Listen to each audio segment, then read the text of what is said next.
For the case, we've gone with the Corsair 4000D Airflow Mid-Tower case. The Corsair 4000D excels in providing exceptional cooling performance.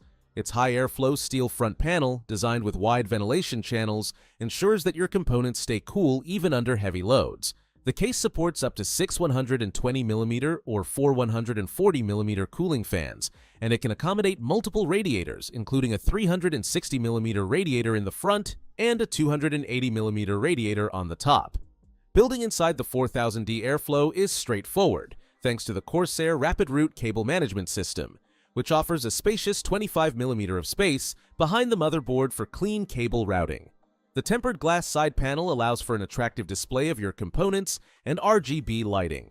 The case also features a modern front I/O panel with a USB 3.1 Type-C port, a USB 3.0 port, and a combination audio microphone jack.